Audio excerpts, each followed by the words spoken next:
Welcome back to the Fanspeak Network. We are here. It's me and Tyler. We're bringing Jamie in real soon, but we figured we'd get started now so we can hang out with the chat, right? With Mike Robb always asking me these wonderful questions here, asking me about the senior sizzle special. I'll save that for the Q&A section at the end. Jamie, welcome to the show. I'm going to hit the intro video, and then it's time to overreact to everything that we saw in week 4.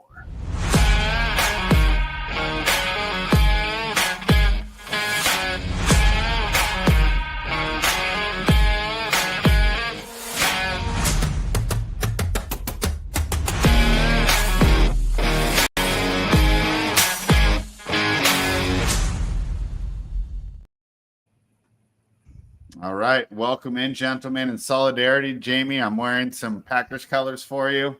How are you feeling this fine Tuesday evening here? Yeah, not too bad. Learned a lesson. Quit betting on shit teams. Should have listened to Tyler. We'll see if he told me that while we were waiting to start up. I warned you guys. No, I wasn't like that, Spread. I didn't rub it in.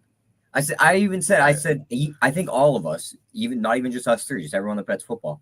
I think there's moments where we all think we're a little smarter than everybody, and we all get a little too cute, and it always backfires on us every time.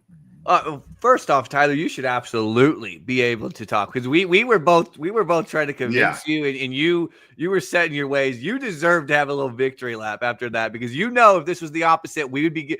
If Cincinnati would have covered that game, Spread and I would have came on here and said, "See, I told you should have done it.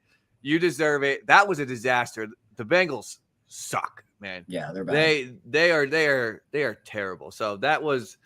And the thing is, I'll dive into my first overreaction. After watching last night, we should give Joe Burrow the MVP. He's clearly the most valuable player in the league. Clearly the most valuable player. I don't. The offensive line is really bad, but because he was getting and he was able to put up huge numbers. Yeah, but they still sucked. Yeah. Through 2 weeks, he wasn't the best quarterback in the league. Spread last year, he had the stats, but their O-line was worse this year than it was last year. He had no time this year. Yeah. All right, let me dive in because Tyler already told me that nobody's going to care about my second overreaction, and then I'll let you guys go. So, Jamie, you do this too, right? We all watch a fan. I told you I've been listening to local talk radio. I've been reading the subreddits, the fan subreddits. Yeah. So it's not just the Raiders fans that I talk to. Every single team is down on their offensive line, right? Except for maybe the Colts. Right. Every subreddit, our O-line sucks, right? And they want to blame the GM and they want to blame the players. They need to blame the NFL Players Association. And I've changed my mind. I used to believe that these teams now would kick those teams' asses in the 80s simply because they're bigger, faster, stronger. But now I'm like, nope, they wouldn't because these guys simply don't practice. You have to be practiced to good at something. Me and my buddy were arguing about the Raiders O-line, right? And he made a good point that shut me up. He goes, so when are they going to make all these changes? In the 14 practices they get, the 14 packed practices they get during their 17-game season, the NFLPA is killing our fantasy teams. They're killing our quarterbacks, and they're killing the fun we're having. We need more padded practices, and the NFL Players Association is the reason. Don't blame your GM. Blame the Players Association. Tyler, your thoughts? I don't even know how to respond to that, Spread, to be completely honest with you. Jamie, your thoughts? I knew this was going to be a quick one. This is going to be a quick one, man. That's an old man rant, and I appreciate it. I very much do. Those Washington Redskins of the 80s, I don't care if they're only 280 pounds. They all work together. Those guys would kick the asses of these guys today. Every single O-line in the 80s was better than these O-lines today. I don't care about size and strength. It's an old man rant. I will let you have this one. I think you could just argue that the O lines were better because the edge rushers were worse and slower. Name me an edge. They were like you think the Reggie White was slow? Yeah, but for every Reggie White, how many of them were slow and were just like nose tackles that were a little skinnier playing on the outside spread? There weren't that many Reggie Whites around. To where, have you ever heard of Ed Too Tall Jones? No. These edge rushers were just as good back then. They did not run. These edge rushers did not run 4.3s coming off the edge. No. Yeah, come on. No. It doesn't matter. You don't need to run 4.3. Yeah, it does. I would rather have a guy that plays with good technique that runs a 4.5 than a guy that runs a 4.3 that doesn't get to practice. 4-3 guy runs right around the lineman, it doesn't matter how talented the lineman is. Yes, it does, because they would do things. They would work together to chip, double team, all these things that you do when you actually practice what you're supposed to be playing. The fact that they don't practice is absolutely ridiculous. I'm going to exercise my high school team. little bit of a high school team practices more than Jamie, NFL teams. What's your hot take of the week? You taking over? Are you muting me? I said I was exercising my little bit of hosting rights for the day. I love it. Mine's not going to be too long either. Mine is just mostly September football doesn't matter. That's kind of my overreaction. I just don't think what happens the first 4 weeks really stats matters. that you gave for the Packers that made them the best defense of all time don't matter? Don't matter because it doesn't fit the narrative. It didn't work out in my favor. It doesn't matter. But no, seriously though, I think genuinely some stuff matters. Going 0-4 is not good. I think oftentimes we overreact to what happens in September, and I think so much changes through the course of the season and in October, November, and December. Like the Eagles are a perfect example. They were 2-2 at this point last year. They were 3-point underdogs to the Saints in week 3, and by the end of the year, they were the best team in football. So I just think that I don't want to sit there and say that nothing obviously matters, but I'm saying I think sometimes we do overreact to super small sample sizes to early in the season when a lot of these teams are just going to get much better, and the coaching is going to get better. Defenses are going to get better. Offense is going to get better. Everything's going to start to improve more towards the second half of the season. So I do think that and I am definitely at fault of this too, is we overreact to stuff that happens in the first few weeks of the season. And then we look back 8 weeks later and we're like, wow, we were probably. So is this your admission that writing off the Detroit Lions was a mistake by you, Jamie, and that they have a chance to win the NFC North? They absolutely have a chance to win the NFC North. I would still pick Green Bay. I still think that the Packers have shown enough, in my opinion, too. But no, you're absolutely right. Like we wrote off Detroit Lions. I tried to say that last week, and it got turned around where I had to try to shit on the Lions because you reversed it on me. But I did try to admit that last week as part of my hot take. The Lions were better. But this all kind of comes together of like, I think just genuinely we overreact to a lot of stuff that happens in September. And it's so early in the season. So much is going to change by December. That some of this stuff isn't even going to matter. Like, for instance, if the Packers let's say the Packers come out and they go 8-1-1, because their schedule coming after the bye is really, really easy. Are we really going to look back and be like, oh, wow, they lost to the Browns? It's going to be like, who cares? They lost to the Browns. The Eagles lost to the Falcons in week 2 last year, right? They were 3-point underdogs to the Saints. Some of the stuff just doesn't matter as much as we think it does.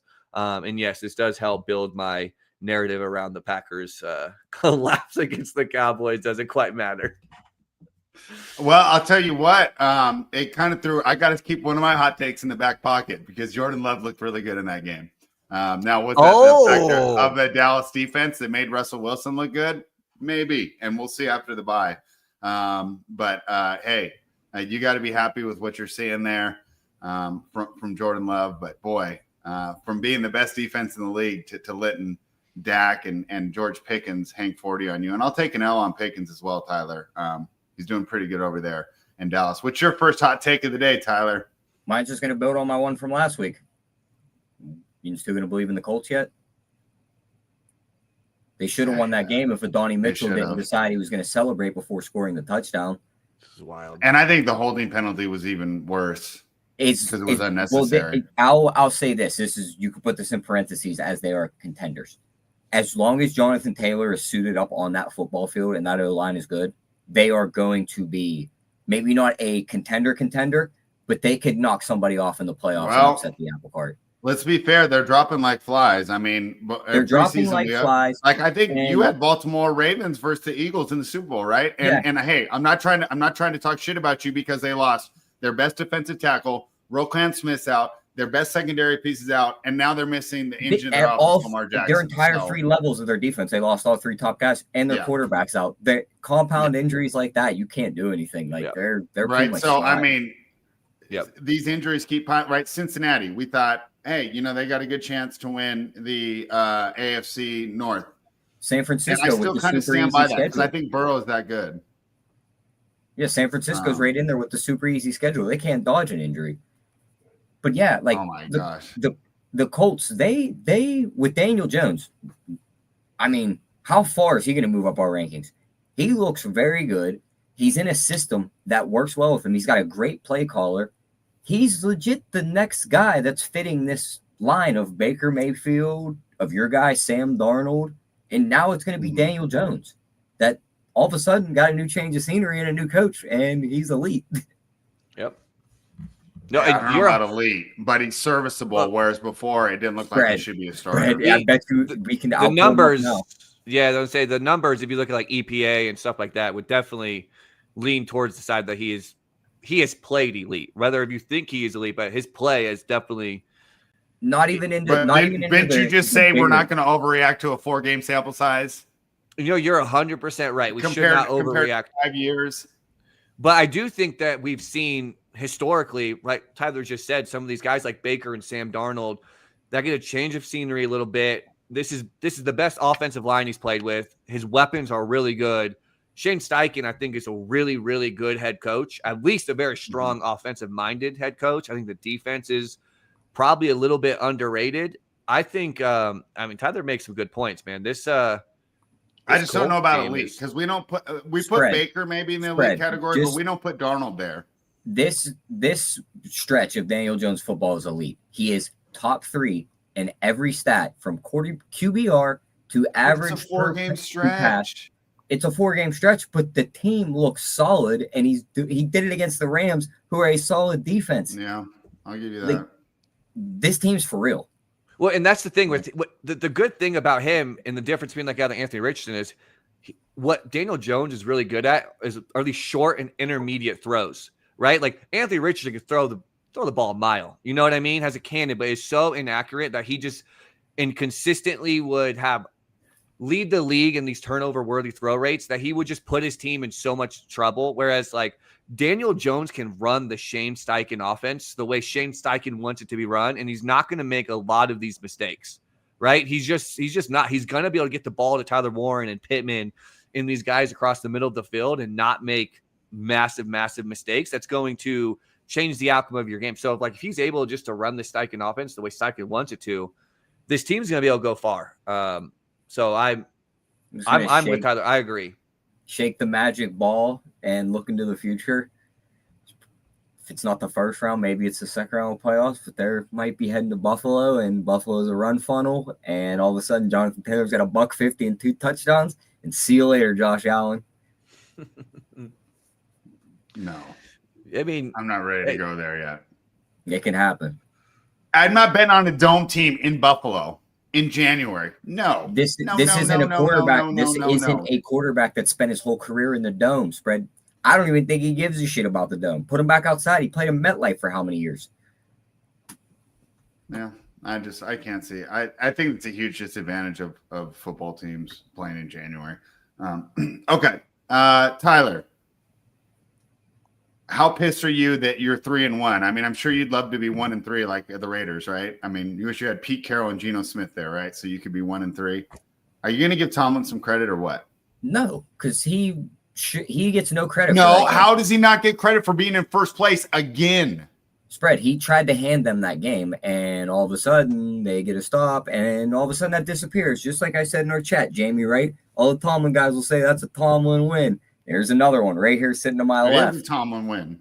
It was the Tomlin win. Yeah, he tried to piss the game away. 2.5 point dogs. And his defense saved them. Yeah, I agree. His defense that he created, that he built, that he continues to coach up. Call a defensive play spread. He doesn't need to. It's all about setting accountability and putting the proper people in their position. That's what leadership's about. Not going for it when he in that situation. We talked about this with LaFleur too. Most coaches that we consider great are conservative. I mean, a lot of that's why Dan Campbell stands out so much. Andy Reid isn't conservative. I mean, I would. He's going to trust Patrick Mahomes, that offense, to go for a lot of these situations. And I think it's situational stuff. It's not like it's always binary. It's not just a black or white. It's like in certain situations, yeah, you maybe should lean towards kicking it or punting the ball away. But in some situations, when you got to utilize context a little bit, it's like Mike Tomlin and Matt LaFleur both are, in my opinion, way too conservative. But I mean, I think that's just how these elite coaches think. I just don't know if you get to this position without a level of being conservative. I mean, to an extent, but I don't think Nick Sirianni is very conservative. Like, I mean, he's going to go for it every single fourth. But, If it's fourth and one, they're going to tush push, but they didn't tush push or the fake tush push like they did last week. Like, you're going to go for it. I think Andy Reid goes go for it. Yeah, I'm thinking. I mean, Sirianni also is coaching by far like the best roster in the league. You know, sure. I mean, there's no doubt. But again, it's like we do look at some of these. I don't consider Sirianni a top coach. Like if Sirianni came to Las Vegas, I don't think that all of a sudden we're a 10-win team. Whereas if Andy Reid came to Las Vegas, I do think we're a 10-win team. Yeah, sure. But either way, we're still looking at these teams that have been winning Super Bowls or competing in the Super Bowls for the last several years, regardless of if you think their coach is elite or not. These are teams that generally do play a little bit more aggressive, right? If it's 4th and 1 or 4th and 2 at the 50-yard line, they're probably not punting it like Matt LaFleur did, right? Like, especially with the context of, you're going up against the worst pass defense in the league, and Jordan Love has been dicing the guys up all game so far, and you're going to go punt the ball. And I'm not trying to defend those two individual decisions because I actually agree with you on those individual decisions. I just think that that's the way these guys are wired. And to get to that level, he doesn't have a playoff win in the last 12 years. Yeah. Guess who doesn't have a playoff appearance in the last 12 years? I mean, they're kind of the same thing. The iconic. They're not. They're actually not. They're actually not. Like it's like you get a better draft pick than me. Yeah, we get to blow. We both get participation trophies at the end of the year. No, you're doing some NBA rings culture shit. No, it's not championship or bust. Having a good team that your community can be proud of is important. Having a reason to get together and watch team games in December is important. As Raiders fans, we don't get that. Titans fans are not going to get that. Browns fans don't get that. So I'm not going to listen to you complain because you actually care about what happens in December. I'm over here scouting college players. Do we really care about what happens in December? Because that's usually the point where, everyone knows exactly what players are going to run because Tomlin don't change shit. And they're getting blown out by division rivals left and right. And then they stumble into the playoffs and get blown out in the wild card. They're really blown out by the Ravens. So they beat the Ravens every year. That has been the Steeler way for the last 6 years. That is something really to look forward to in December, spread. I'd much rather them just lose the game. The playoffs are in January, Tyler. We're talking about December right now. Yes, and they limp into the playoffs every year. What year haven't they limped into the playoffs, Brad? The year they started 13-0 and lost this year they have a real quarterback. 6 of the last 7. I mean, you can't win with Mason Rudolph or whatever. They have a real quarterback this year.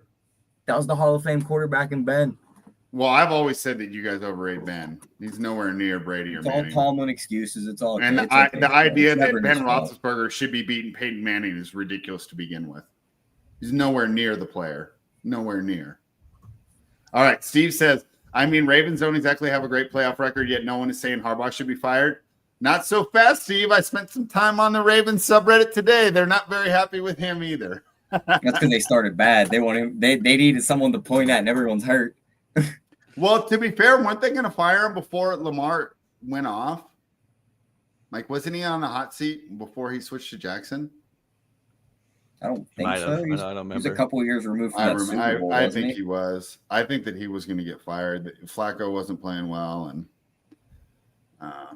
yeah. All right, I'm trying to think what else am I supposed to roast you guys about. Let's see. Packers aren't the greatest defense of all time, and Tomlin's awesome. All right, guys. Any other overreactions before we move on to our best bets?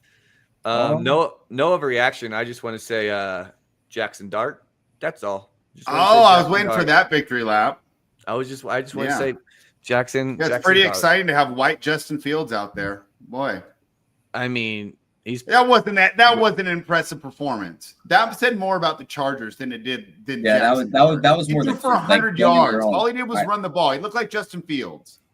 I picked the Giants, but that was not impressive. I mean, he completed 65% of his passes. Six. He threw 20. He went 13 for 20, and they were leading for almost the entire game. And he also lost his number 1 wide receiver, a top 5 receiver in the NFL, and was throwing the football to you and I. All I'm saying is So last week I sat here going forward. Probably not going to be great because he's throwing to you and I. But either way, like I just don't think we can sit here and say like last week when I said Jack Start's going to be good, and you were talking about how good this Chargers team is, how bad of a matchup it is, and then he goes and doesn't make a single. Good. Does it exactly? But that's what I'm saying. You just want to say it's the defense's fault, but not the guy who didn't make a mistake, completed 65% of his passes, did what he was supposed to do. Right. I mean, it's not like Daniel Jones is throwing the ball for 300 yards a game. Right. Like he's playing within a system like we're talking about. Jackson Dart played within a system, didn't turn the ball over, played smart, ran the football on a team that is just not that great. Really. Right. The Giants are not that good. And they played against an undefeated Chargers team that you told me last week was going to absolutely demolish Jackson Dart. How bad of a spot it was. But of course, I think losing Joe Alt hurts more than losing Malik Neighbors. And there's a reason that the Chargers drafted Joe Alt over Malik Neighbors. Not when the because Chargers an offensive tackle matters more than a wide receiver.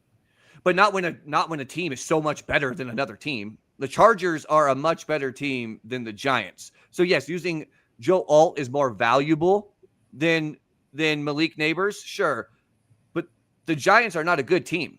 They weren't a good team. Like they might have the best defensive line in football. Whispers the Chargers aren't a good team either. Yeah.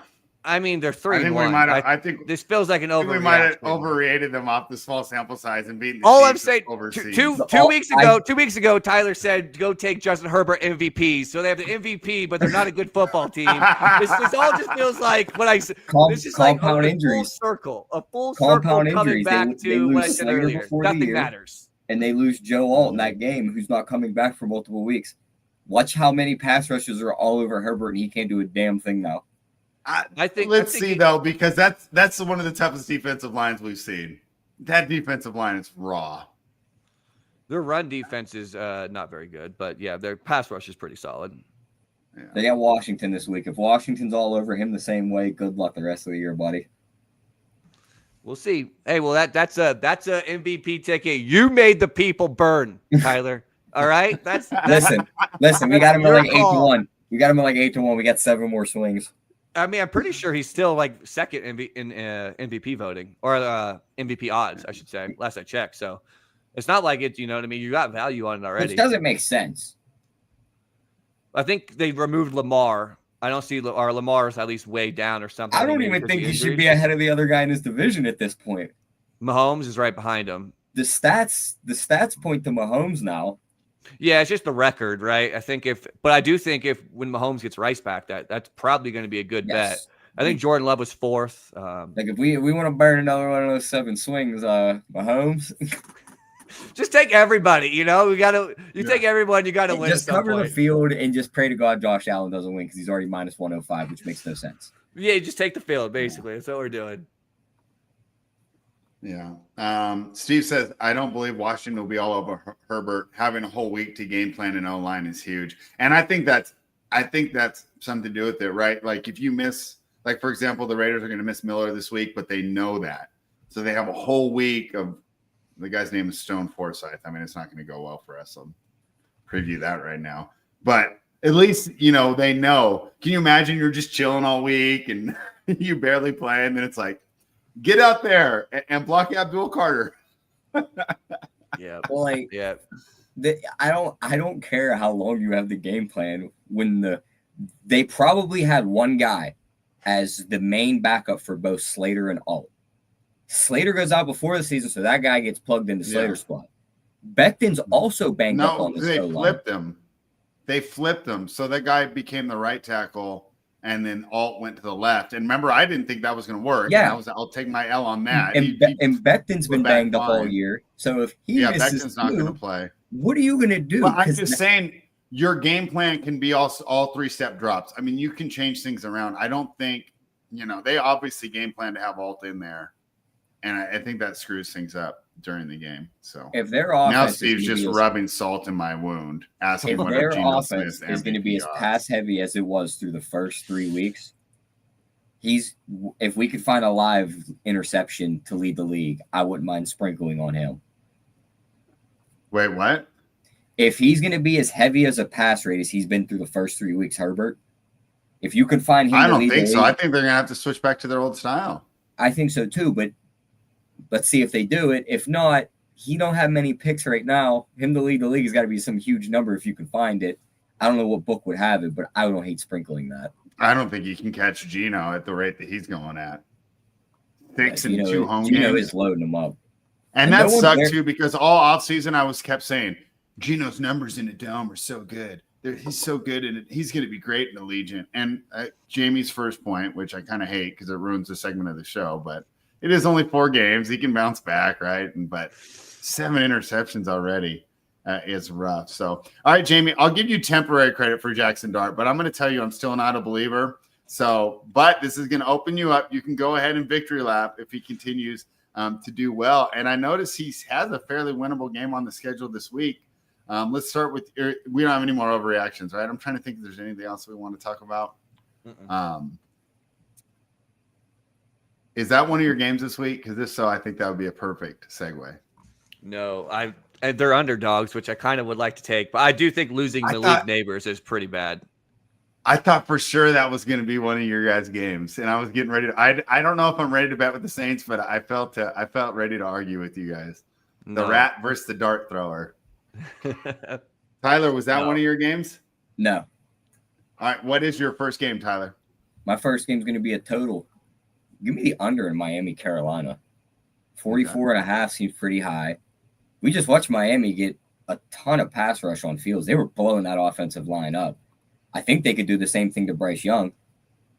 And then on the other side, Carolina should be able to slow down in Miami offense. So it will now be missing Tyreek Hill. It's really just going to be slowing down A-Chain. Even if he goes off, I'm not sure that they get enough to get above that 44.5 because this game's probably mostly going to be contested on the ground. So you'll probably get a lot of clock running in this one. So under 44.5 in that Miami-Carolina game. All right, Tyler started with under 44.5. Man, as much as I'm, feeling like arguing with you guys today, tough to argue with that one. My only worry is that Miami defense is pretty bad, and the last 2 games that we've seen have been primetime, and we know how that, except for the Bengals and the Jets, but primetime usually makes bad teams look better. I'm wondering to go back in that Sunday slot if we get some of that poor effort that we saw from the Dolphins earlier this season, especially on defense. The thing that points me to it is that it's their pass rush that gets a lot of pressure. Like Fields had no time to throw the ball. They were able to that first drive before Braylon Allen went down. They looked like they were going to run for 300 plus yards on the ground with him and Hall. They were moving the ball so well on the ground, and then they tried to pass. He couldn't get a half a second of time, and then Miami just got the lead too high to where they couldn't run it anymore. I think Miami's going to put that pressure on Bryce Young too because their offensive line's not good either. So Phillips and these guys are going to be on him. Yep. Jamie, any thoughts on that game? And just for fun, if you had to take a side, I mean, those are 2 teams that I don't want to back. Like how two fades taking on. Any thoughts on Tyler's pick between the Dolphins and the Panthers? I like the idea of taking the under. I already said quit betting on bad teams. Both these teams are bad. I don't want to bet on either of them. If you forced me, I would probably lean Miami. I think Bryce Young might suck. I don't know, man. He looks rough, dude. So I want no part of this, but I do think the under is a good look. I do feel like both teams, like Tyler said, will probably be a little bit more run heavy. I also think with Miami losing Tyreek, some of their more explosive plays, I think, could probably be a little limited. We haven't seen much of that from Waddle. Darren Waller got more involved this week, but it's a lot of shorter stuff, more in the red zone. Of course, if Achane breaks a couple, he's kind of is the explosive guy for Miami that could put it in jeopardy a little bit. But I do think that this team probably looks to run it a little bit more and a lot more of these short intermediate throws. All right. What's your first pick for week 5? I'm going on Seattle. Seattle -3. This is really. I'm fading Tampa Bay this year. This has been a theme. I was on the Jets to cover as well a couple weeks ago. I just think this Tampa Bay team is really banged up. The offensive line's banged up. Bucky Irving is getting like an MRI. Obviously, Mike Evans is out. Chris Godwin did come back. I thought he looked decent. Egbuka is awesome. But again, I think Baker is just he is due to have one of these games where he has like 3 interceptions. He just continuously is leading the league in these turnover-worthy throw rates, and one of these times is going to go the other way. I think I undervalued Seattle coming into the season a little bit. I think their defense is solid. Your guy, Sam Darnold, like he has looked good. Like he just simply has looked good. He has not made a bunch of mistakes. The offensive line is a little better than I thought. And I think this thing with JSN, Elijah Aurora looked pretty good. Torrey Horton looks pretty good. Like there's some actual pieces here for the Seattle team. So again, I like to fade Baker and Tampa Bay. I'm going to continue that trend of kind of fading this team. Like I said, there is a world where they don't have a win this year, right? Like a lot of their games they won were because Baker magic towards the end of the game that saved them against, I thought, some inferior teams as well. So this is just, like I said, a fade on Baker, and maybe I undervalued Seattle a little bit coming into the season. That's funny. So I have 3.5 offshore right now, and I was looking the other way in that game. I hadn't pulled the trigger yet. It just seemed like a lot for I think Tyler will agree with me. I mean, I think Baker's still a little better than Sam Darnold here. I think my concern, of course, is that Seahawks defense. But Todd Bowles is a pretty good defensive coordinator, too. And they do have 2 great players that I really like, Vitavia and Antoine Whitfield, to build around over there. So maybe this could be like the Chargers going to the Giants, though, and that cross-country travel ends up being too much. Don't let last week kind of fool you either. They got absolutely smoked in the first half of that game. But that's what I like about taking the 3.5 is this team doesn't quit, and Baker doesn't quit. But it wasn't that. It was the fact that Philly was dying from the heat. They even said it. They came out, like there were multiple players that said with their sideline being in the sunlight in the second half, a lot of those guys were drained. Tampa Bay did all their damage in the second half once those guys if they're allowed to practice, they'd probably be in better condition. But yes, but they're coming from the north, and like it's a little different. So now they're going to go to Seattle. I think Jamie's on the right side here. I think it's Seattle. I think Baker makes a couple mistakes. Tampa Bay's defense isn't all that good. They should have got blown out in that game, but they were able to fight back because Philly died. I'm taking Seattle. Yeah, and just to kind of go off that point, like I can't believe that we're week 5 and Tyler's betting on Sam Darnold. I'm not going to argue. Even though it sounds like it's the plus 3.5, I love Tyler being a Darnold factor. Tyler, I don't know. Put your hard-earned money on the mono Sam. I don't know. Yeah, I don't know if it's a bet on Darnold too either, as much as it is maybe just a kind of against this Tampa Bay team. Like Tampa Bay won week 1 23-20, right? At a luck box miracle kind of Baker comeback against Atlanta. 2019 in week 2 against Houston. 29-27 against the Jets. And then they lost 31-25 against a team that was just miserable the second half, right? Because they were just so hot. But I just don't think this Tampa Bay team is as good as their record indicates. I think Baker Mayfield he is due for more of this turnover regression, and that's kind of what I'm banking on against a really good defense. All right. I'm going to take the Houston Texans that are -1 in Baltimore, and I'm done with this. We're going to rally and, professionals and this and that. I think the Baltimore Ravens simply have too many injuries, and I think the Texans defense is fantastic. And we talked about Flacco being a statue, right? I mean, Cooper Rush is built from that same mold, right? I wasn't too impressed. I'm surprised they don't have Huntley as their backup still, just to run that same style game plan. I mean, I think the team's going to be completely lost without Lamar. This defense hasn't been good so far. CJ Stroud had the ultimate get right playing against the Tennessee Titans, who, if we had relegation, right, they'd be playing in the UFL next year. But I think that the strength of the Texans defense is going to allow them to get the win here. Tyler, your thoughts on my first pick, Houston Texans -1? I don't mind it. I probably just would rather bet this game through Woody Marks, who took over the backfield, and the running backs the last couple of weeks have dominated this Baltimore defense. Yeah. Probably get nice numbers on his props when they drop. Baltimore's team total is 19.5. I don't see how they get to 20. Yeah, that's a good point. I'm really high on this Texans defense, and I think that if you give them a lead, they're going to be ferocious. This offense has been putrid up until week 4. Maybe they're finally finding something, or maybe the Titans are just that bad. Jamie, what are your thoughts here on me taking the Houston Texans? I lean towards the Baltimore side, but I'm not going to touch it personally. Why? Let me know why. I just think I just don't like Houston. I agree that their defense is very good. I think their offense is just almost bad. Packers-esque. What Packers-esque? Their defense? Yeah. Really good. I mean, after week 4, they might be statistically better. I mean, maybe. They put up a shot. You just gave up 40. Their defense is definitely good. I will say that Houston has good defense, but I think the offense is not very good at all. I don't know. I wonder kind of the game plan. I give the edge to Harbaugh personally as a coach too over D'Amico Ryans. I just think he might be able to. Oh, I don't know about that. I would. I don't. What has ever told you that D'Amico Ryans is a better coach than Harbaugh? I don't think there's anything out there that would like support that argument. I'm not saying Harbaugh is like a top 3 coach or 5 coach in the league, but I would lean with Harbaugh in this situation. I do think Henry probably gets back on track. I think they really look to feed him. I don't know. I might lean towards the under just because I don't think either offense is going to be that great. And I do think the game plan for Baltimore is probably going to be limiting Cooper Rush as much as possible and look to like a lot more short intermediate passes, a lot more runs with Derrick Henry. So I think the game just probably is a slower pace game.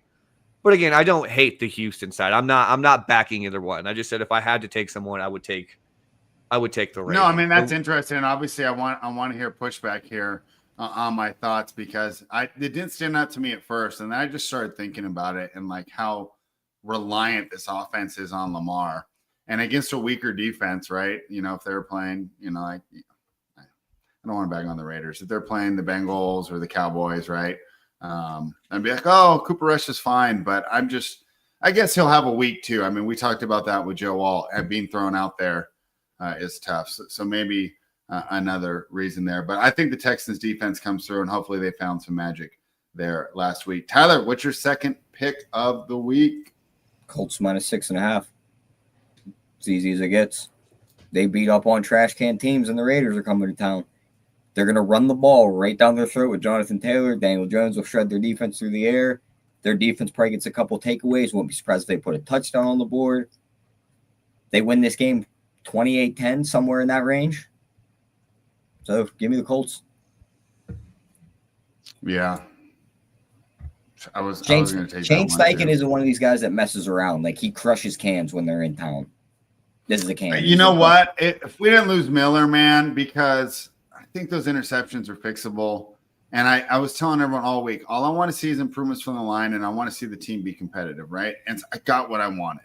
Just to channel, that game could have gone either way, right? They don't just block to channel the kick. back to what you've been really giving Jamie right now. some shit about with Jordan Love, and maybe that was a product of Dallas's defense. Mm-hmm. I mean, your offense only looked good against Chicago, and their defense is pretty bad. No, I mean I agree, but that was the reason that I expected. I wanted to see some improvement there, or I was going to be completely out on the team. But I did see improvement there, and it's just like Houston doing well against Tennessee, right? Like, okay, it's Tennessee, right? Like, I'm not ready to say they're the best offense in the league, but they did that what they're supposed to do, and I think that's important because Tennessee didn't do what they were supposed to do. Tennessee just continues to get worse and worse. I mean, Brian Callahan might be the worst coach in the last 20 years. I want to see if I can't either think you of a guys guy who's take, worse. I want to see if either of you guys take my next pick on this round. This as we go around. I think it's obvious. I don't think Spread will take it, but I think Jamie might see it. Which one? I'll let you guys go. You just go ahead with your next picks. I want to see if you guys take it. Jamie, your thoughts on the Raiders? Can you give me any positiveness? Do you think there's any reason to take the 6.5, or are you laying it? I have no interest in backing. Geno looks terrible, dude. That was. But to be fair, he didn't look that bad in Washington when they lost. No, I mean it's been interesting because we all thought coming in the offseason, Geno historically playing in domes has played pretty well. Yeah. So far this year, his 2 home games in the dome has been pretty rough. But I do think it was good that they did get Genty a little bit more involved, which I think is good. But I just think the Colts are a much better team, so I lean with the Colts here too. Yeah, I unfortunately I hate betting against my favorite team, but I don't see. If Cole Miller wasn't out, man, I would be ready to argue with you guys, right? Just we built on some good things. We had Genty's best game. Bowers continues to get healthy. They should have won that game by 20 points. So it felt like things are moving in the right direction. I just wonder, just like Joe Alt, that Colton Miller injury is going to be too much for the team to overcome. Jamie, your next game here in our best bet section here, brought to you by the Fanspeak Network. Well, I'm pretty sure you guys are going to disagree with this one after what we talked about a little bit ago, but I like the Chargers. How can we? The Packers are on a bye this week. Yeah.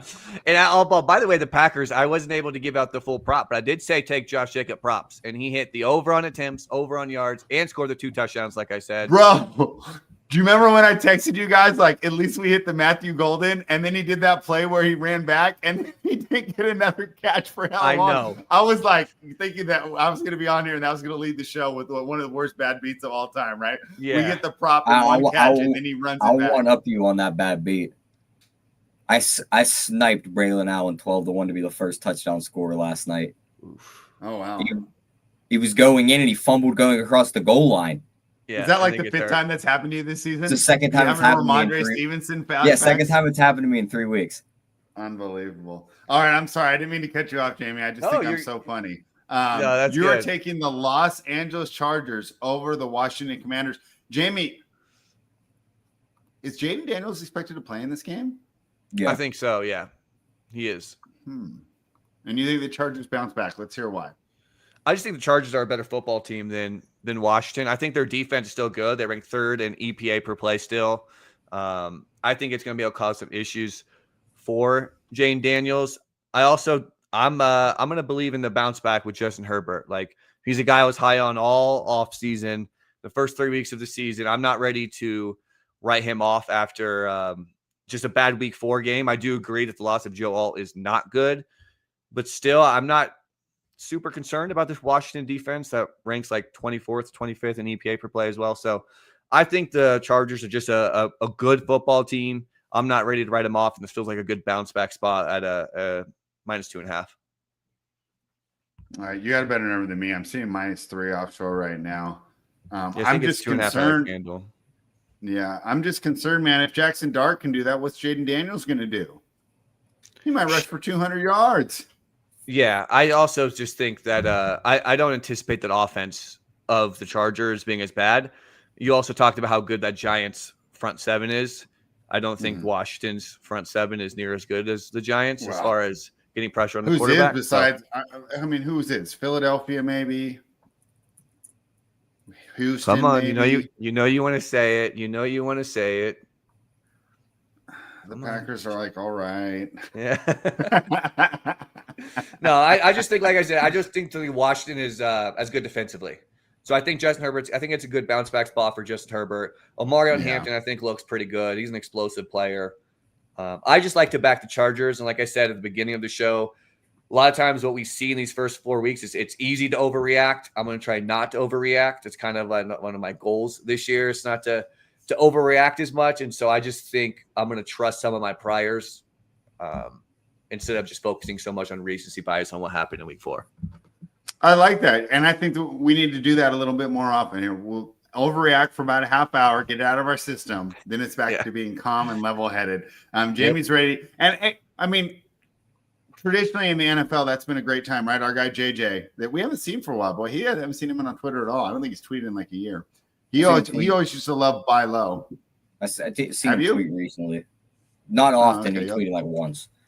He had his kids. He's probably being dad now. Yeah, I got to reach out to him. Real positive guy. Maybe we'll bring him on one week. I think.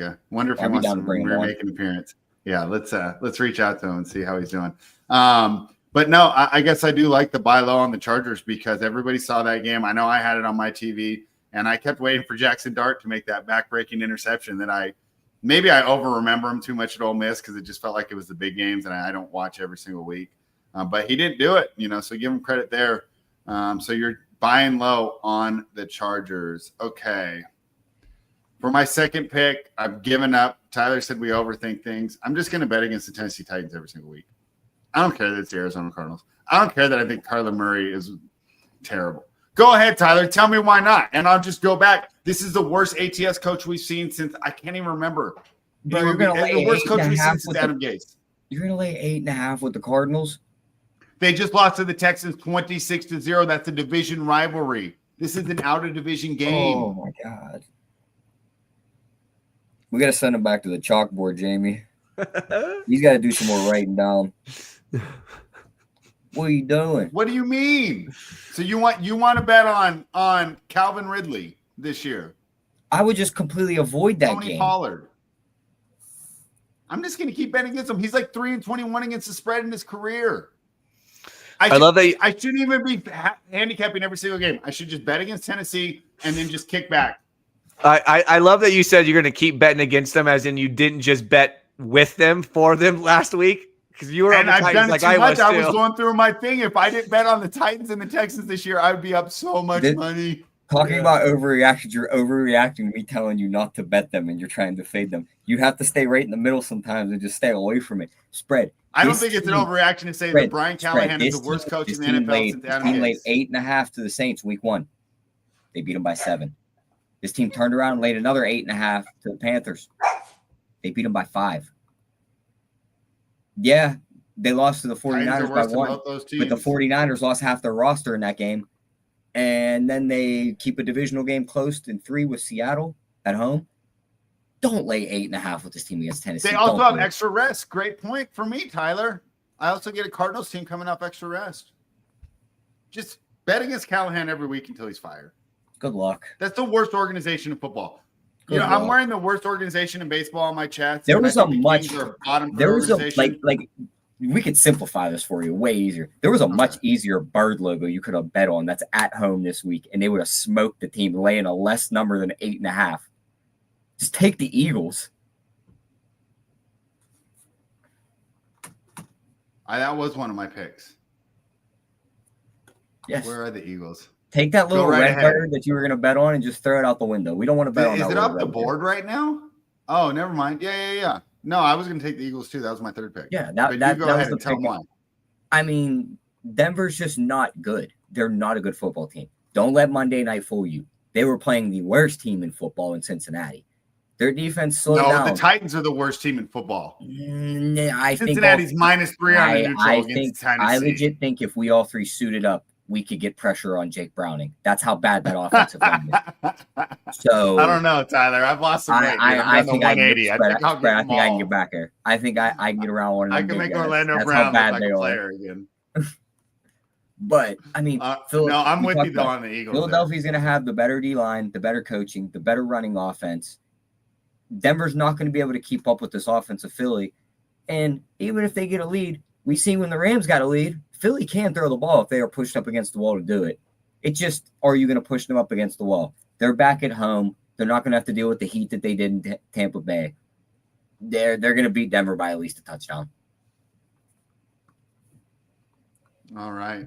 I agree with you there. I think this is a great, right? We've also seen running backs. Jonathan Taylor had a big game against his defense. Mm-hmm. Saquon's going to gouge this defense on Sunday. Yeah, and it kind of reminds me last year when you guys used to complain, oh, the Chiefs get so lucky, the Chiefs get so lucky. No, good teams get lucky because they're good. And they put themselves in position. I legit think the Eagles have not, quote-unquote, mastered the game of football in today's age, but I think they've found something that's flat-out unstoppable, and the way their team's built, it works perfectly. And they're going, if you're not going to force us out of this system, we're just going to beat you with it every time. And there's nothing you can do about it. Yeah. Jamie, your thoughts on the Eagles and the Broncos? Yeah, I would definitely lean the Eagles. I mean, in fact, you talk about the worst teams. Denver has beaten the 2 worst teams, right? The Titans and the Bengals so far. Yeah, this year, 2 wins. I don't think Bo Nix is that good. I think Cincinnati's just really bad. I think the Titans aren't very good. I think the Eagles are a good team, so I'll side with the Eagles. Short and sweet. All right. Well, Tyler took my third pick. What is your third pick, Jamie? So I like the Vikings Browns under 36.5. I just don't think either one of these offenses are very good. I don't think Dylan Gabriel is going to be very good. I just think this is going to be a very slow-paced game. Carson Wentz is not very good. This is simply, I'm just going to trust both of these defenses that I think we all put in the top 5, and they both have quarterbacks that I think we'd all probably put in the bottom 5 if we were doing our rankings as with Carson Wentz and Dylan Gabriel. So I just don't think there's going to be very much explosive plays. I just You think know, it's the going to only be way a we get screwed slow-paced on game. this, right, is defensive Turn the touchdown. defense. That is Fumbles, 100% right? the worst. Yes. Yeah. That is Talking about 100% the worry. We're taking 2 bad game unders. Miami, Carolina could be one of those ones that ends up like, oh, that total looked like a very bad bet. I'm betting both defenses to score in this one. One of them's going in. Yeah. I don't hate that at all. There is no doubt that it's going to get dicey because we could see a couple pick sixes, a couple turnovers in the red zone that turns into quick points. But overall, I do think it's a decent look on just 2 offenses with 2 quarterbacks I don't really love and 2 really good defenses. Just a slower paced game in general. Mm-hmm. I still can't believe that Dylan Gabriel is starting over Shedeur Sanders. Going off. I mean, this is insane. Yeah. Well, I mean, I'm not That because they drafted him ahead. I agree. I think Shedeur is probably a better player, but we can't be surprised when they draft it this way, right? Like I feel like it looked kind of weird if you drafted Dylan Gabriel ahead of Shedeur, and then all of a sudden you're like, well, Shedeur, you're starting in the first time. I think just like scrolling Instagram or something. Like, what did he do that was so bad? I agree. I think Shedeur's probably I mean, if anything, too, right? Like, if you're gonna suck anyways, wouldn't you at least want like the more entertaining guy out there? You know what I mean? Like something that people might want to tune in to see. At least Shedeur Sanders, I feel like so. But that's not the way it's working. I think we'll see Shedeur here in 2 or 3 weeks, probably. I hope so, man. I hope the kid gets a shot, man. I think he's been unfairly maligned, and obviously there's stuff I don't know, and it has to be bad. His tape is like almost as good as Cam Ward's. Like, it's just wild to me that he dropped to the 5th round. I mean, he had to have just been doing terrible things in these interviews. Tyler, any other thoughts on the Vikings and the Browns? It seems like 3.5 is pretty valuable if this game goes under 36. I don't know about that with Dylan Gabriel at the helm. I wouldn't be surprised if like 20-0 comes in. Yeah, that's fair. All right, we got our guy in the chat.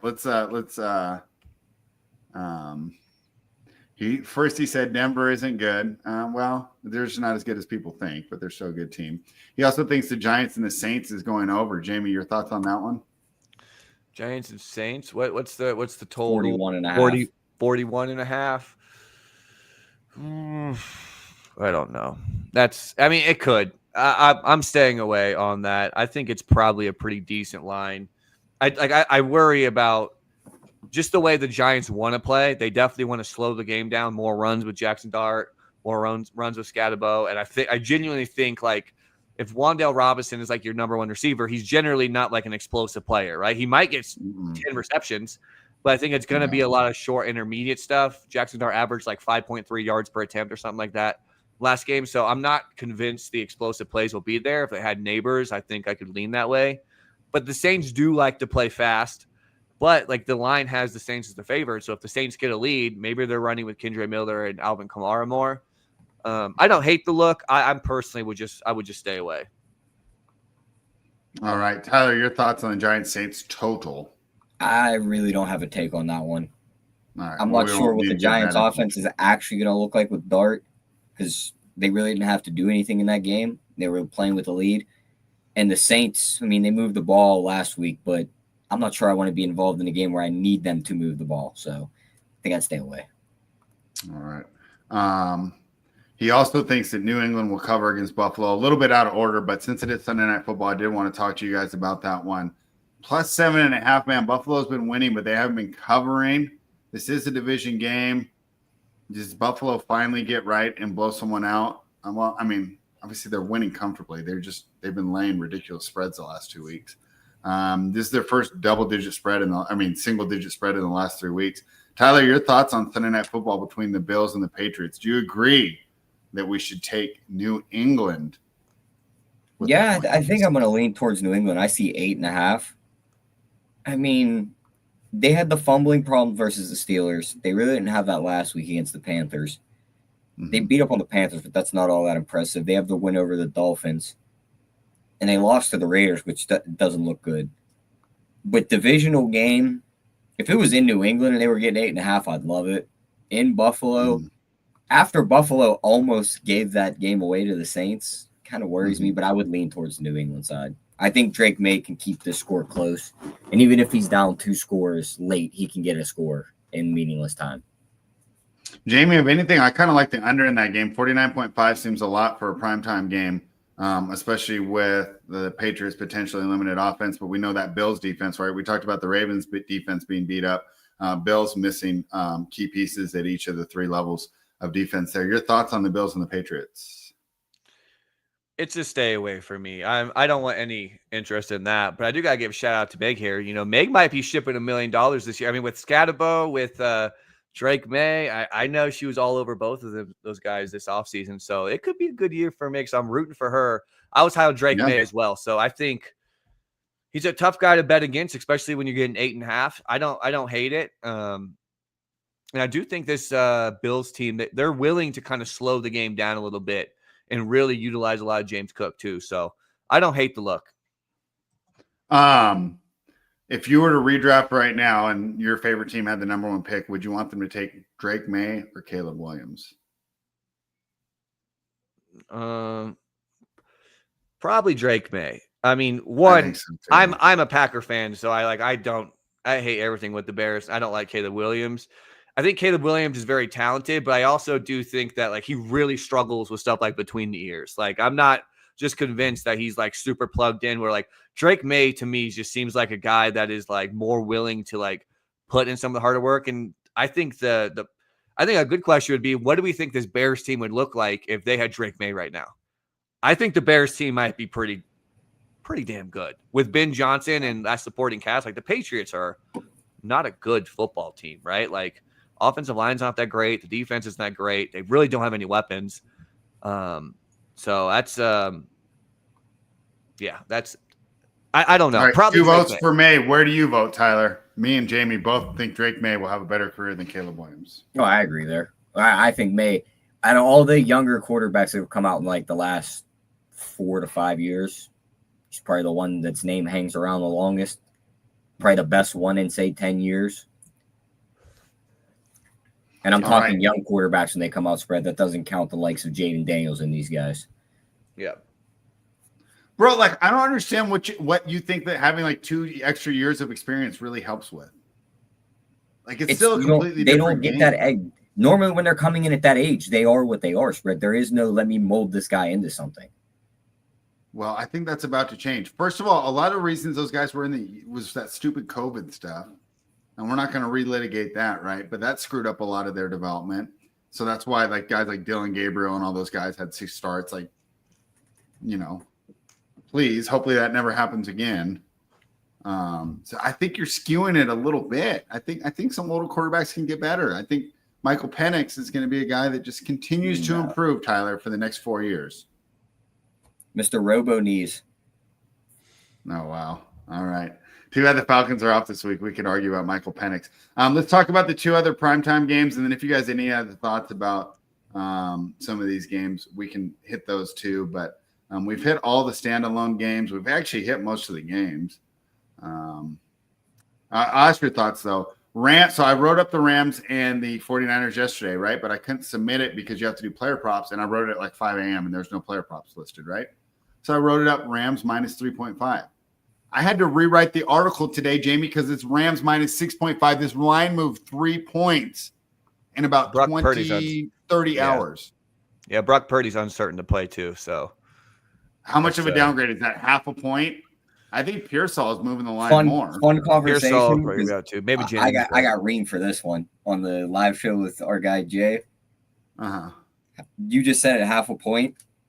He's trying to argue like 3.5, 4.5. I said they were the same guy at this point. The only difference is Brock Purdy's a little more mobile. Yeah. Which in the Shanahan offense means a lot. Yeah. Yeah, 100%. Yeah, but I don't know. It was a tough write-up for me because at 3.5, I absolutely love the Rams. At 6.5, it might be too much. What do you think? Can the 49ers keep this close, or are they just too banged up? I mean, they didn't even get a pressure last week without Nick Bosa. They got they're such a top-heavy team. Yeah, I'm just staying away. These are 2 teams I was really high on coming into the season. The 49ers team, it looks like another year of just injuries after injuries. I just, with no Pearsall, maybe no Jennings too. Like it's just I'm staying away. Christian McCaffrey might catch 10 balls though, but I'm just done. I'm staying away. I just want no I interest. mean, on how that long on before Thursday Night McCaffrey's Football. hurt when they give him like 70 touches per game? I mean, what else are they going to do? Yeah, there's no doubt. Tyler, any thoughts on the Rams and the San Francisco 49ers taking place this Thursday night on Amazon Prime? Unless the Rams decide they're going to lay an egg, they win this game by a touchdown, at least. Yeah, that's what I was thinking too. Rams at home, true, but the 49ers, it'll be like when the Bears played the Raiders. The 49ers will have more fans right now, according to StubHub, just going off the locations. They're thinking it's going to be 60 to 40% 49ers fans there, but I don't think it's going to matter. I'm with you, Tyler. I like the Rams. Usually I bet the under on these primetime games. I kind of like the over here. I think the Rams can put up a lot of points against this defense. And then I only need 17. And if we're playing against the prevent, and if it's a Rams blowout, I could see McCaffrey and some of these guys scoring in the mop-up duty. Maybe DFS darling Jake Tonjes gets in the end zone. Let's talk about the Monday night game because, we kind of buried the lead, with our own personal battles here. But the KC Chiefs are back. They made the statement win. I mean, that game was almost boring. Well, it was boring, actually.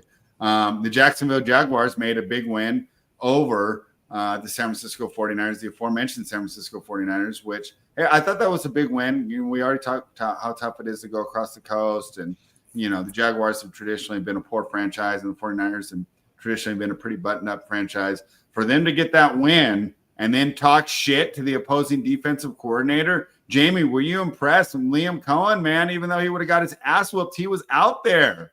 He was out there. That's like if I were to a guy that's like 6'4", 290, and I'm like, let's go, buddy. Like, you're going to get smoked. You got balls. Robert Saleh would be about minus 5,000 in the cage fight. Right. But I do respect it. Liam Cohen, like as much as we kind of want to, bitch about like the Brian Thomas and Travis Hunter or Trevor Lawrence from a fantasy perspective, they're getting it done. For me, this is going to be a stay away, but kind of like last week when I talked about like the Packers game and there were no props out and I talked about Josh Jacobs, I would be very interested in taking some Brian Thomas props this week. I think my guess is it's probably going to be around like 56, 57 and a half receiving yards. Mm-hmm. I think that's a pretty good spot. I think this is one where he could boom. I think Trevor Lawrence hasn't been great. Brian Thomas hasn't been great, but I think a big reason why this offense, specifically Brian Thomas, I should say, is a lot of times this team is just, they're leading in games. When you're leading the league in takeaways on the defensive side of the ball, which sometimes there's a lot of variance in. I just don't anticipate that happening against Patrick Mahomes in this team. I think there's just a better chance that this team is going to be trailing from behind. And I think if this team can be pushed a little bit, we could see a little bit more of these Brian Thomas bigger games. So I just think it's going to be a decent buy low spot. Like I said, it's probably going to be around 57, 56 and a half. I have him projected closer to 68.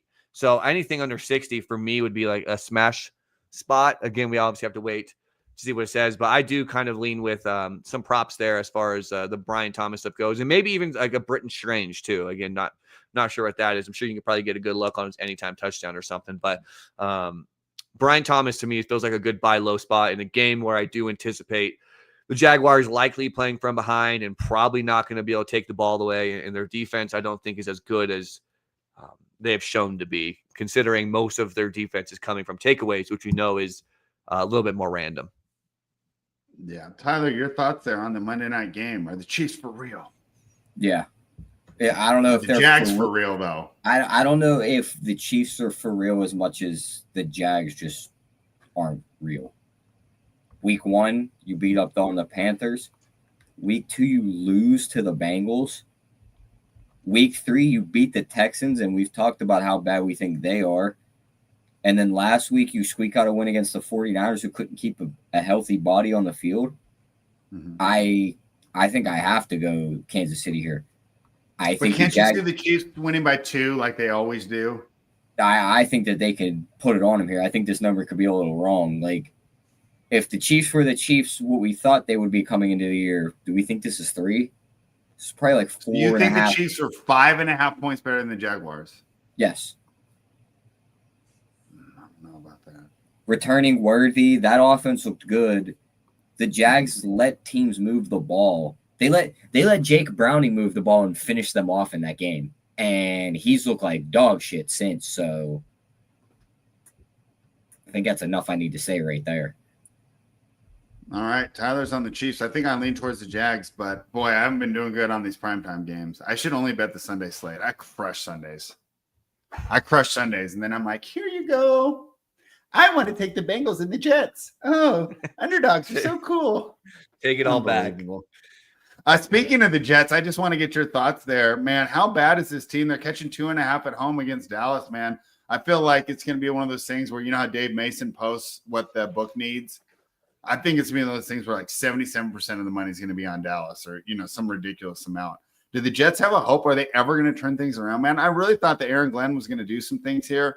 And in the Jets subreddit where they're trying to be positive, they said, look at Dan Campbell's first season, right? It wasn't great. It takes a little while to change around the culture of these absolutely terrible franchises. But Jamie, what do you think about this Jets game? Do you think any interest in backing them to catch some points at home against the Cowboys?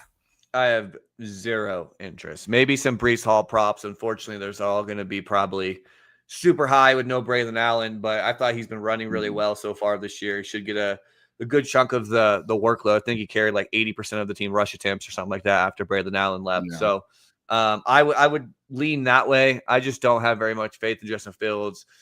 I don't think Aaron Glenn, like, I don't know. This is just, I'm personally, you know how I am. I'm just not big on defensive coordinators going and being head coaches. I feel like it's just much harder to do, specifically when you're coaching a team that just sucks, right? Like, I don't know. Is there really that much of a difference between Robert Saleh and Aaron Glenn?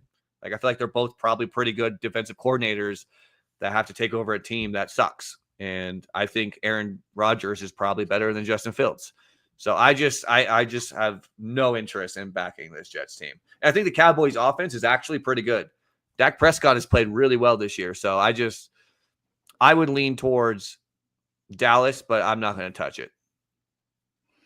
Tyler, any thoughts there on the Jets and the Cowboys? No, that's a complete stay away. I'm not betting the Cowboys as a favorite, and I can't click on the Jets.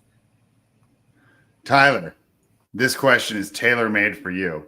Any team or teams you guys would consider teasing on this slate? Tyler, you're the tease master. Take it away. Colts. Yeah, that's the obvious one, right? You're going to love this one. Arizona. Why would? Of course I love it. They're gonna cover the 8. Of course. Yeah, but after I talked about them all bad. Well, there's a difference between winning a game and I don't think this falls into everyone's like Wong teaser rules they do, but like knocking the Lions down under a touchdown isn't a bad idea. Yeah, that's not Wong. Yeah, that's other than what that. What about the Bills? I'm not as sold on the Bills. I'm not as sold on the Bills as the odds show them to be this top team in the NFL. I'll say that. Okay. I'll say, I think if I were to do one, I'll do Bills, Cardinals, Colts, Rams, and Jackson Dart and the Giants. Go get that number up to 8.5. I don't know.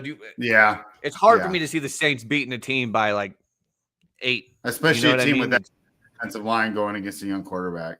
Yeah. So I just think it's going to be probably a pretty closer game. So I don't mind that at all. All right. We talked about this a little bit earlier, Tim, but since you got here late, real quick, are the Chargers cooked, Jamie? Absolutely not. Go back and watch the beginning part about my first overreaction about how we all overreact to the early part of the season, and September largely doesn't matter in the grand scheme of things. So I don't think so at all. I think the Chargers covered this game. All right. Final thoughts, Tyler. Yeah, I think it's going to be a fun week. See who gets to come back with some victory laps.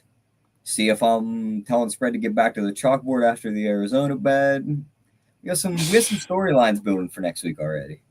Yeah, some storylines. Yeah, we'll see if white Justin Fields gets it done now down there. He doesn't like Justin Fields, but he likes Jackson Dart. Unbelievable. That is so disrespectful, man. What is the difference? They run around. They have big arms, and what's the difference between Justin Fields and Josh Allen?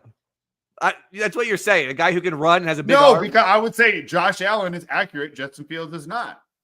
And I would say that a guy who completed 65% of his passes, at least in at least week 1 against a top 5 defense, at least from EPA standards, should be given a little bit more respect. I'm not saying he's Josh Allen, but come on, cut the Justin Fields stuff out. Let's see what happens when they have a little bit of tape on him, right? We've seen this before, right? Maybe. Where a guy comes in and we don't have any tape, and then all of a sudden, right, we figure this guy out.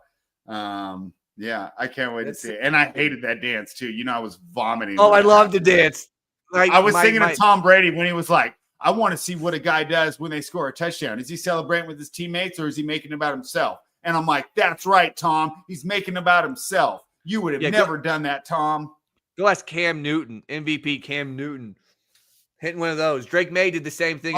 Super Bowl winner Cam Newton. Oh, my bad. The guy can't even dive on a fumble. Oh, gosh. Drake May did the same thing. No one said nothing about Drake May. And that dance, my little nephew said it to me, and he said, aura is what he said. That's what the kids say these days, Spread, is aura. That's what my girlfriend's daughter named her cat. So there's a little cat named Aura running around. I love that. My cat's such a millennial name or whatever the new generation is. I like how they're called Gen Alpha, and they're like, stop this generation in the whole world. Yeah, 100%. All right, good. Tyler, final thoughts, and I'm gonna hit the outro. Make sure you guys are checking out the Substack. It's at the bottom of the screen right now. The link is in the description. The in-season content is Bet DFS Battle Royale. The link, show description. Tyler, final thoughts. I already gave him hit the button. You did? Yeah. I'm out of it today.